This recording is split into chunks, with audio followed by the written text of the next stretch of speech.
하나님과 저가 꼭 닮은 게 하나 있습니다. 그게 뭘까요? 뜬금없이 물어보죠. 우리 목사 맨날 이상한 것만 물어봐. 뭐 이렇게 생각 크게 하시는 분들 계신 것 같아요. 뭘까요? 둘 다 농사에 별로 소질이 없다는 겁니다. 저는 선인장도 죽이는 아주 놀라운 능력을 가지고 있습니다. 저를 좋아하셔서 저희 사무실에도 너무 좋겠다 이렇게 가끔 화분을 주시는 분도 있고, 목사님 이거 참 좋습니다 이렇게 키우기 쉽습니다 이렇게 주시는 분도 계시는데, 뭘 심어도 어떤 것을 갖다 놔도 잘 안 됩니다. 뭐 잡초처럼 잘 자라주는 깻잎 같은 경우에는 저도 잘 키울 수 있습니다. 하지만 다른 집에서는 잘 자라는 화초도 이상하게 제 손에 들어오면, 제가 관심을 가지고 돌보면 물을 너무 필요보다 많이 주거나 혹은 너무 안 주거나 그래서 꼭 죽입니다. 혹시 제게 큰 특별한 관심을 받고 계신 분 계십니까?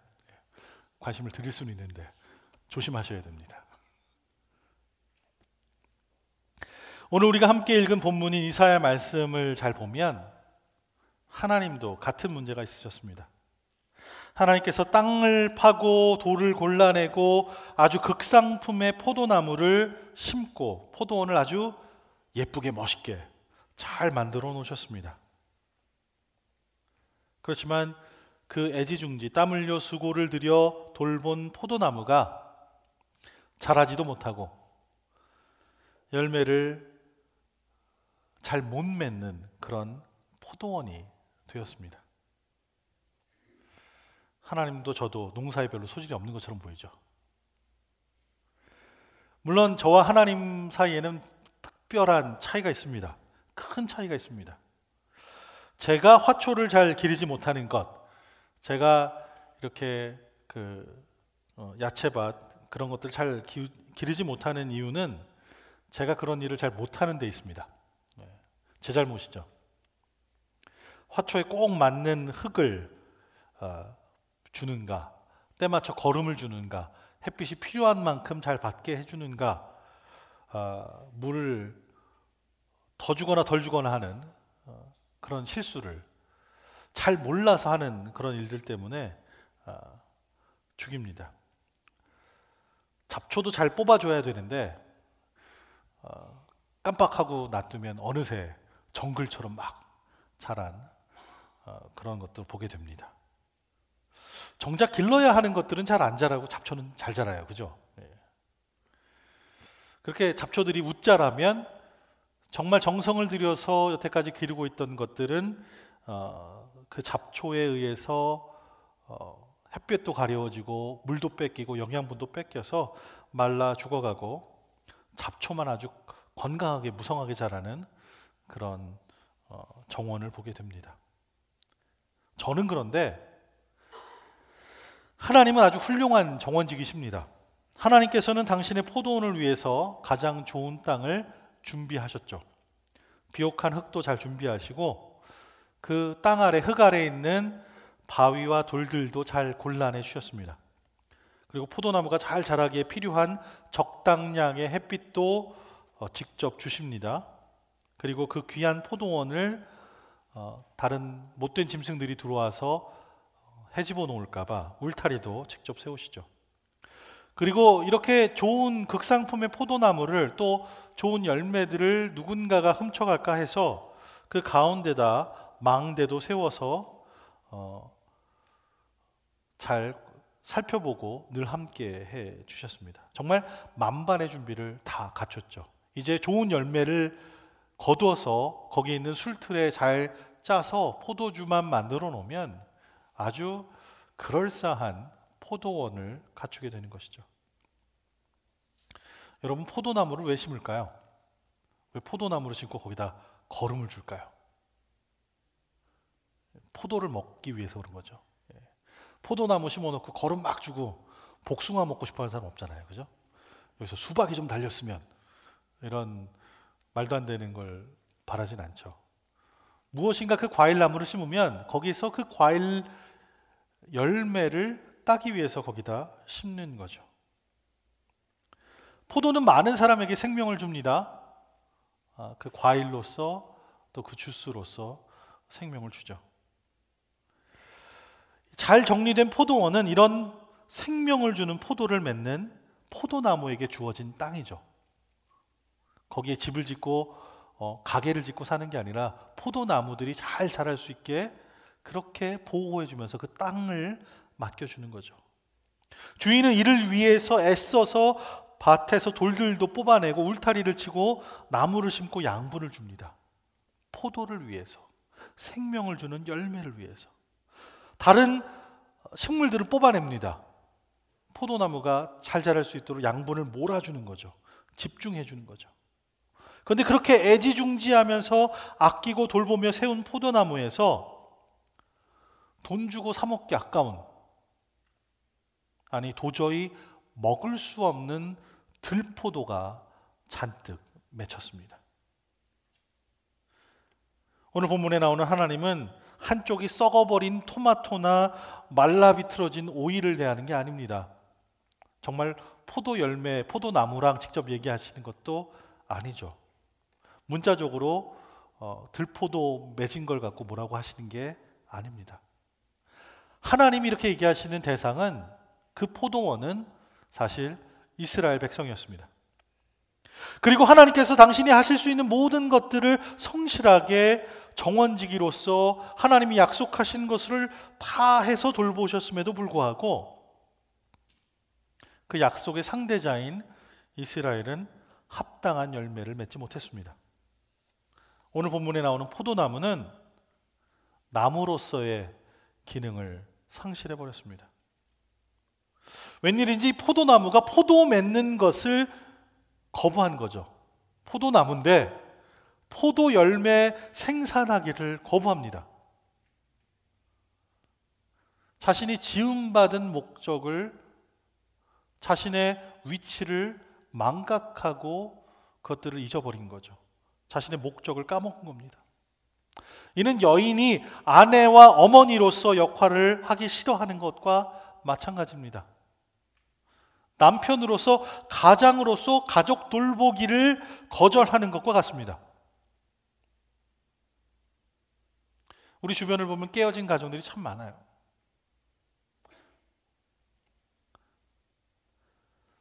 가장이 돌보기를 거절한 가족을 한번 보신 적 있습니까? 그들 마음에 지옥이 있습니다. 참 어렵죠.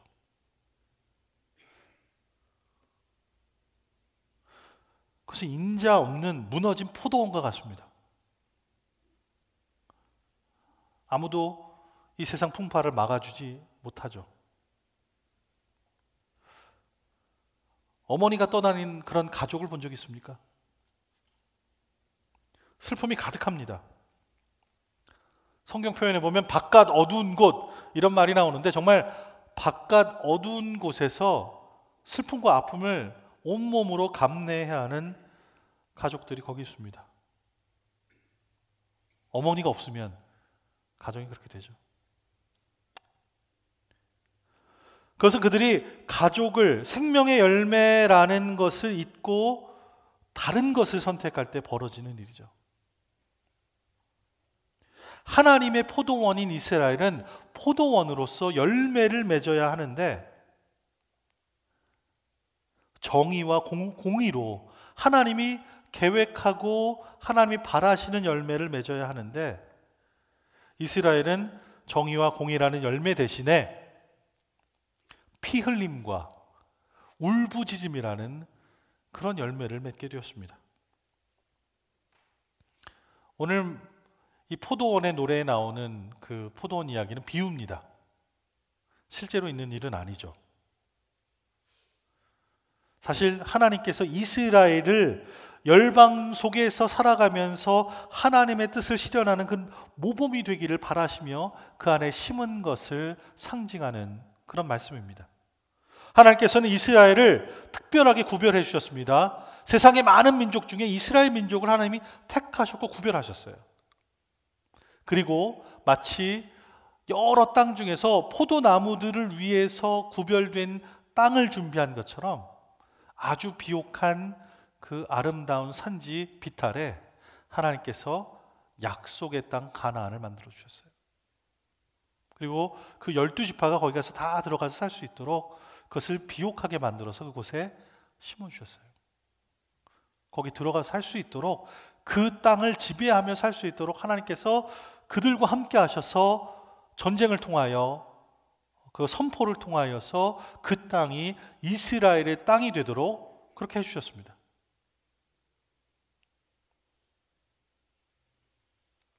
하나님께서는 율법과 선지자를 통해서 필요한 생명의 물 또한 공급해 주셨어요. 그리고 하나님은 그 가운데 시온산에 직접 거하시면서 그들과 함께 하셨어요. 마치 포도원 울타리가 쳐져 있고 포도나무들이 심겨져 있고 가운데 망대에 정원지기가 있듯이 하나님이 그들과 함께 하셨어요.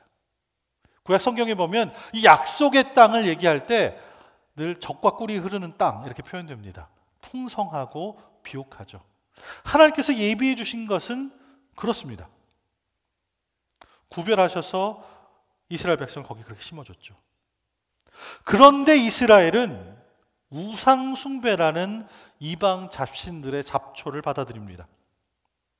하나님께서 열방과 구별하여 거룩하고 깨끗하게 그들을 만들어 주셨는데 정의와 공의의 아름다운 열매를 맺어서 이 주변 열방들에게 선한 영향력을 끼치면서 하나님과 함께 사는 하나님의 나라를 확장해야 되는 그들이 거꾸로 주변 열방들과 똑같아지고 그들의 우상들을 섬기기 시작했습니다. 참 희한하죠? 우리가 원하는 상추, 고추, 깻잎들이 잘 자랐으면 좋겠는데 잠깐 모르는 사이에, 안 보는 사이에 잡초가 들어오고 잡초가 훨씬 더 못 자랍니다. 왜 우리가 원하는 걸 그렇게 잘 안 자라는지 모르겠어요. 열매를 바라는 건 잘 안 자라고 꼭 뽑았으면 좋겠는 건 희한하게 뽑아도 또 나죠. 참 억세죠. 이스라엘 민족에게 들어온 잡초와 같은 우상이 그랬습니다. 하나님께서 그들을 깨끗하게 하시려고 여러 가지 방법들을 동원하셔서 그들을 깨우치고 가르쳐 주셨는데 그들의 잡초만이 무성해졌습니다.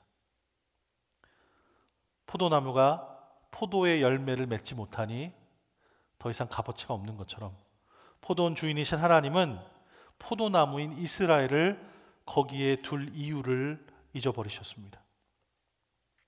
들포도나 맺는 나무를 포도원에 두며 그들에게 모든 것들을 몰아서 집중해서 주실 이유가 없어졌습니다. 그래서 그 포도원의 울타리를 허무시고 폐쇄하십니다. 하나님께서 당신의 말씀을 이사야 선지자 입술을 통해서 전하십니다. 하나님께서 이렇게 말씀하십니다. 울타리를 걷어내 그곳이 망가지게 하겠다. 그 담을 헐어내 그곳이 마구 짓밟히게 하겠다. 참 무서운 말씀입니다. 더 이상 생명의 말씀으로 물을 주지 않고 죄의 잡초들이 그냥 자라도록 내버려 두시겠다. 그렇게 말씀하십니다. 하지만 이런 무시무시한 표현도 비유의 언어죠. 우리들이 직접 알아들을 수 있는 구체적인 언어로 바꾸면 이런 뜻입니다. 이스라엘이라는 국가를 열방들에게 내어줘서 정복당하도록 그렇게 하시겠다. 또 예루살렘이라는 도시가 파괴되어서 돌 위에 돌 하나도 남지 않게 폐허가 되게 하시겠다. 그렇게 말씀하십니다. 이 모든 일들이 바로 이스라엘이 하나님이 원하고 바라시는 열매를 맺지 않기 때문에 벌어지는 일입니다. 이쯤에서 우리는 좀 궁금해지죠. 그렇다면 과연 오늘날의 교회는 어디 서 있을까? 우리는 그게 궁금합니다.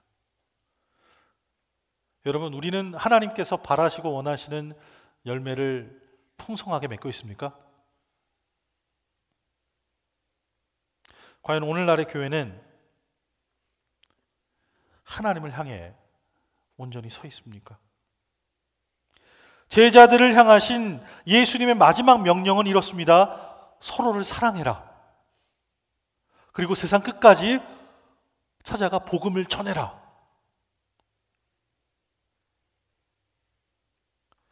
기독교는 세계에서 가장 큰 종교입니다. 통계를 보면 그래요. 최근 통계 자료에 보면 33%나 되는 인구가 기독교를 믿는답니다. 나는 기독교인입니다. 거기 박스들 이렇게 체크하는 사람이 전체 인류의 33%예요. 전체 인류가 75억 정도 됩니다. 거기서 33%니까 한 3분의 1 되니까 한 24억 정도 되는 사람이 스스로를 기독교인이다, 그리스도인이다 라고 부르는 사람들이죠. 이 통계에 의하면 가장 큰 종교는 기독교입니다. 두 번째 큰 종교는 이슬람인데 한 6억 명 정도 차이가 나요. 우리가 6억 명 정도 더 많아요. 차이가 크죠. 근데 우리들의 세상을 보면 이 빛과 소금의 역할을 전하는 기독교가 이렇게 많은데 세상이 참 어둡고 아프고 슬픈 것들을 봅니다. 우리 그리스도인들이 항상 사랑만 전하고 사랑만 나누고 복음을 땅끝까지 들고 찾아가는 것이 아니라는 것이죠. 기독교 역사를 보면 아프고 슬픈 과거가 있습니다. 부끄러운 과거가 있습니다. 그리스도인으로 개종시키기 위해서 때로는 무기를 사용했던 적이 있습니다. 이 십자군 그리고 종교 재판과 같은 것들이 그렇습니다. 참 의미는 좋아요. 의도는 좋습니다. 하나님 복음을 빨리 전하기 위해서 칼을 들고 방패를 들고 무기를 들고 찾아가서 도시마다 기독교 도시로 바꾸죠. 개종을 시킵니다. 기왕이면 그 사람들의 고백이 진심에서 우러나온 고백이 됐으면 좋겠는데 무력을 갖고 가서 얘기하니까 죽기 싫으니까 당장 개종하는 사람들이 많기는 했습니다. 종교재판도 그렇습니다. 나라가 점점 커지고 정복되는 민족들이 많다 보니 다른 종교를 믿는 민족들도 그 왕국에 흡수가 됐습니다. 그래서 그렇게 들어온 유대인들과 무슬림을 향해서 시작된 것이 바로 이런 종교재판이었습니다. 나중에 종교개혁을 통해서 카톨릭 교회에서 개신교가 나타나자 종교재판의 칼끝은 바로 이 개신교도들을 향했습니다. 수많은 개신교도들이 카톨릭 교회로부터 이단이다 그렇게 지목당해서 화형을 당하던 때가 있었습니다. 이런 스페인 종교재판에 의해서 희생된 사람들이 기록으로 따지면 30만 명 정도 된다고 그러더라고요. 30만 명. 어떤 기록에 따르면 한 번에 사람이 제일 많이 죽어진 그런 화형식에는 3만 2천 명이 한 번에 살아있는 채로 화형을 당했다 하는 그런 기록도 있습니다.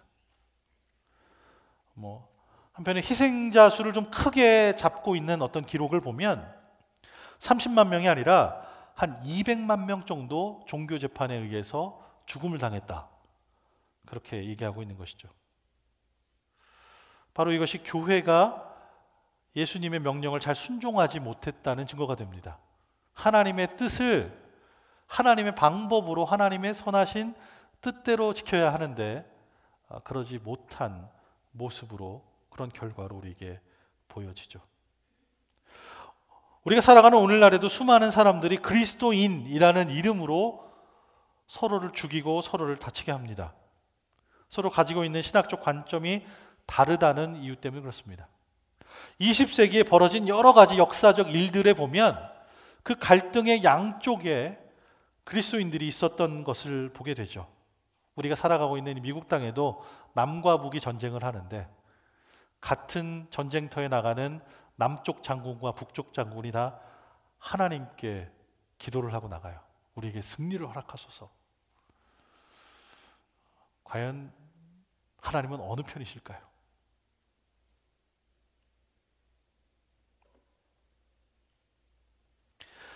살아온 삶의 모습이 거룩해서 거룩한 사람으로 성자로 불리고 우리가 본받고 싶어하는 믿음의 선배들이 있습니다. 물론 그렇게 아프고 부끄러운 과거도 있지만 정말로 본받을 만하고 어떻게 사람으로서 저렇게 살 수 있나 싶을 정도로 고개가 그냥 숙여지는 믿음의 선배들이 있습니다. 또 마지막까지도 마지막 숨을 다할 때까지 믿음을 놓지 않는 순교자들이 찬란한 모범으로 우리 기독교 역사에 있습니다. 하지만 그들의 그 멋진 믿음의 모습, 그 희생의 모습을 보고 우리의 오늘의 모습을 비교해 보면 참 우리의 모습은 초라하기 그지없습니다.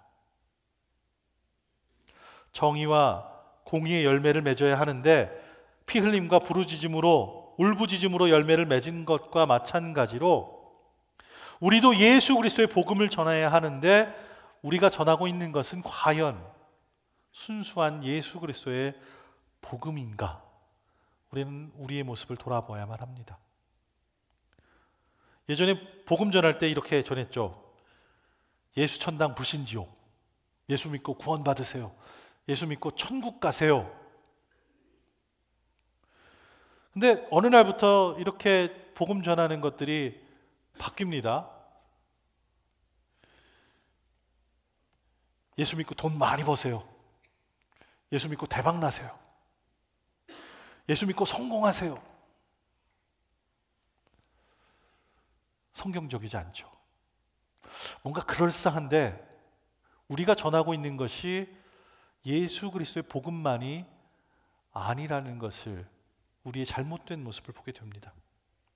사실 이렇게 우리가 말하는 것들은 사실 추상적인 거죠. 좀 구체적으로 우리의 모습을 봅니다. 우리 교회를 좀 보죠. 우리 맘모스 은혜 공동체는 어떻습니까? 우리는 교회로서 어떻습니까?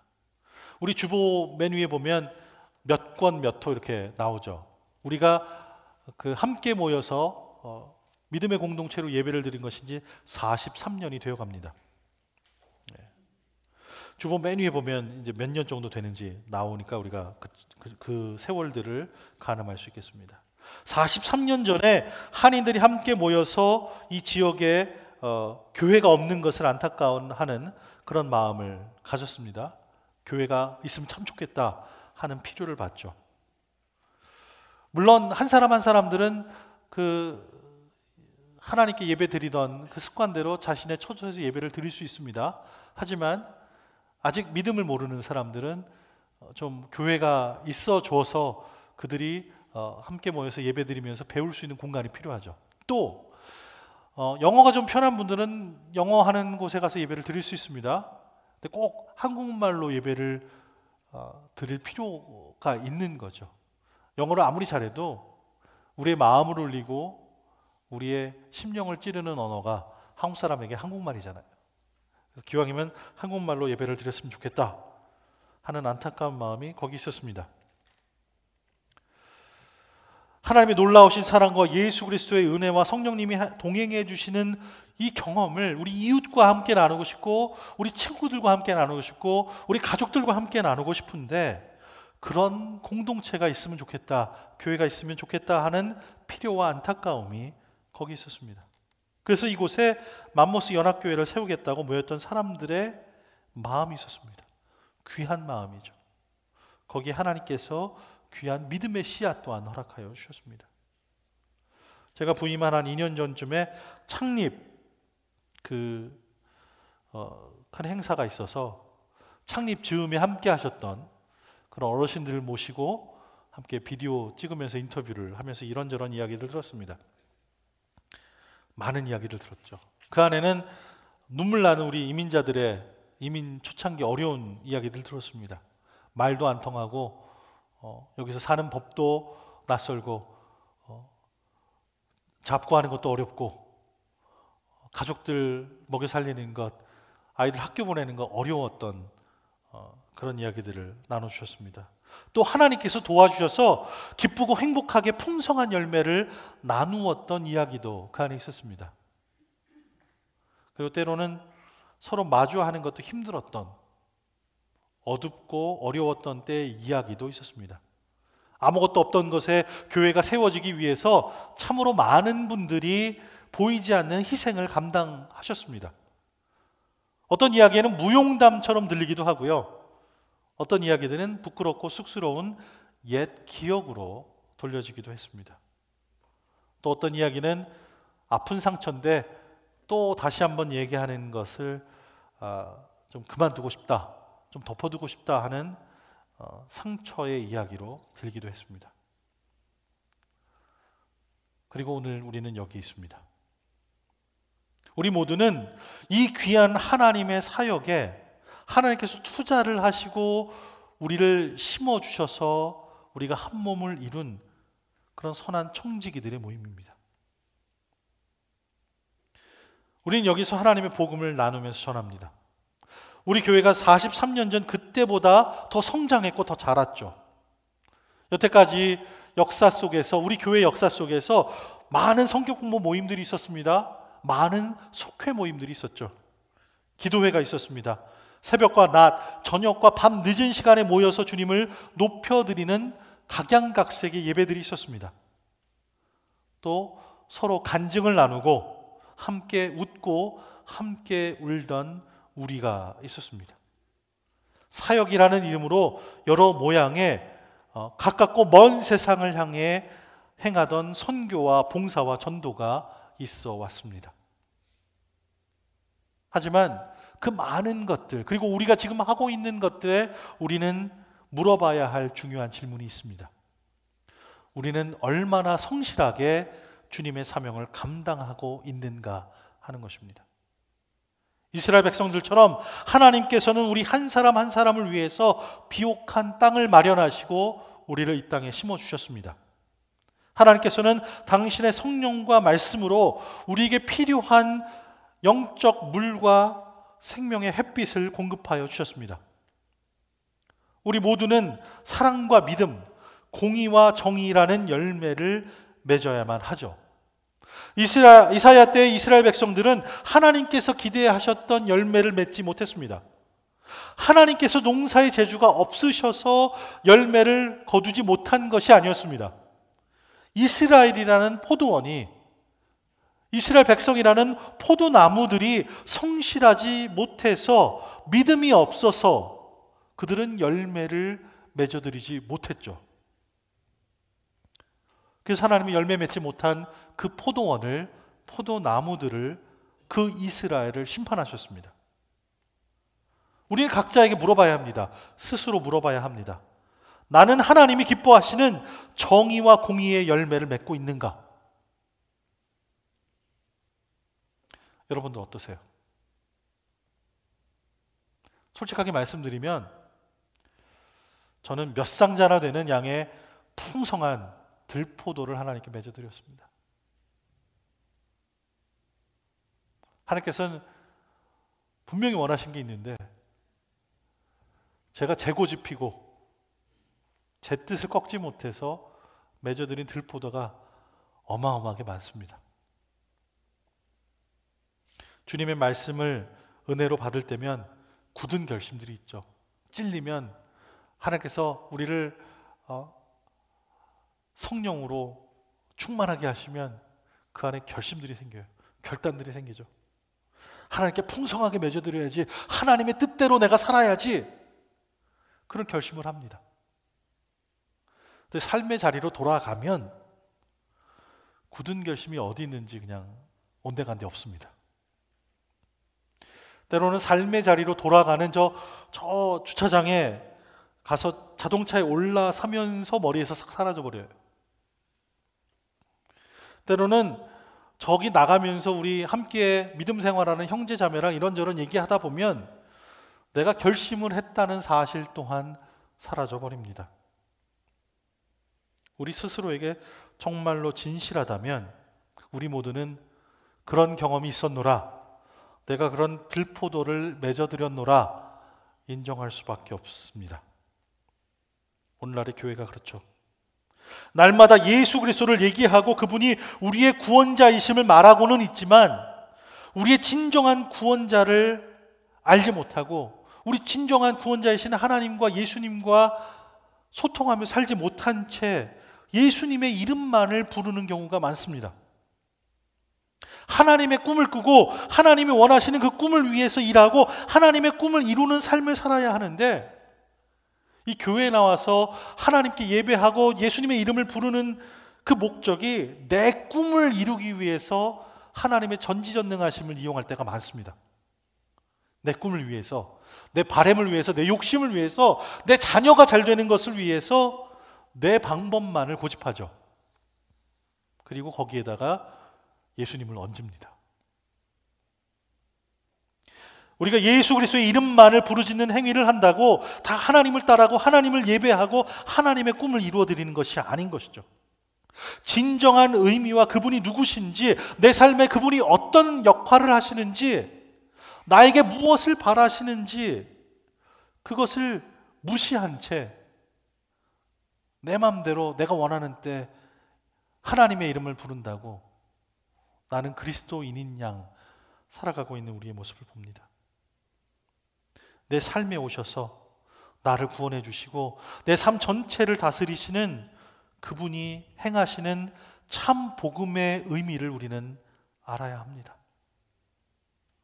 그 주님이 넘치도록 부어주시는 평안과 은혜 속에 거하며 살아갈 수 있음을 믿어야 합니다.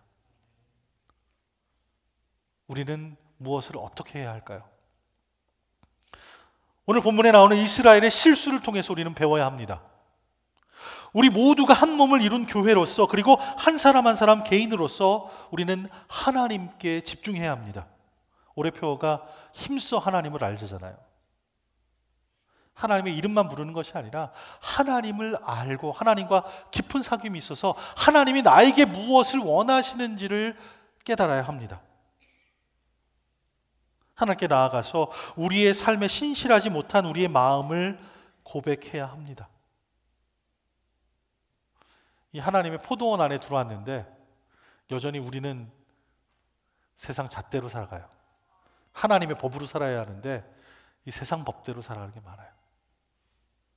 하나님께서 여기에 잡초들을 다 제거해 주시고 우리를 깨끗하게 만들어 주시고 거룩하게 만들어 주시는데 여전히 세상 것들을 바라보며 마음속에 잡초들을 키웁니다. 이것을 하나님 앞에 아뢰야 돼요. 내 눈길 빼앗고 내 마음을 빼앗는 잡초를 하나님께 아뢰십시오. 겸손하게 하나님께 나아가서 하나님이 인도하시는 그 인도하심을 따라가야 합니다. 그 길만이 풍성한 포도원으로 성령의 열매를 맺는 길입니다.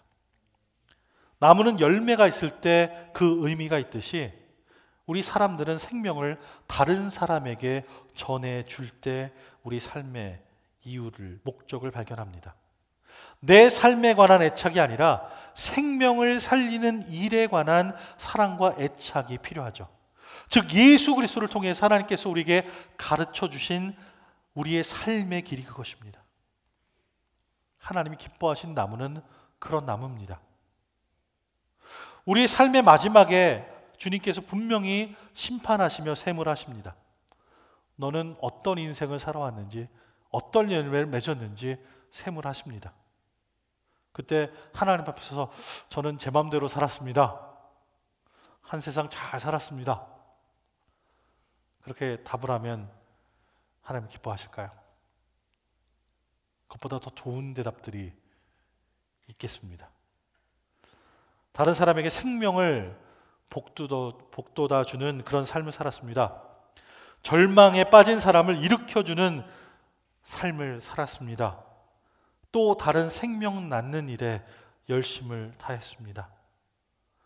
내 일에 손해가 가도 주님 나라를 위해서 주님을 닮기 위해 그렇게 살았습니다. 우리 고백이 그렇게 되면 그 삶이 얼마나 귀하겠습니까? 얼마나 위대하겠습니까? 그 일이 참 어렵습니다. 하면 되는데 왜 어려울까요? 하나님 나라 울타리 안에 들어와 있지만 여전히 옛 기억대로 살아가는, 옛 습관대로 살아가는 우리 때문에 그렇습니다. 우리 스스로만 생각해서 우리 생각이 작은 것이 문제입니다. 너무도 작은 우리 사람들, 인간들 사이즈의 꿈을 꾸고 있어서 그렇습니다. 뭔가 꿈을 꾸려고 그러면 막는 것들 있죠. 아, 우리는 가진 게 별로 없어. 아, 우린 연약해. 아, 우리는 젊은 사람이 없어. 힘센 사람이 없어. 그런 일 감당하려면 더 크고 풍성한 것을 가진 어떤 다른 사람이 해야 돼. 돈이 있어야지 일을 하지. 우리는 이전에 그런 거 해본 적이 없어. 경험이 없으니까 안 돼. 우리는 예전에 이 일을 그렇게 하지 않았어. 이런 식으로 우리는 우리의 꿈의 한계를 정합니다.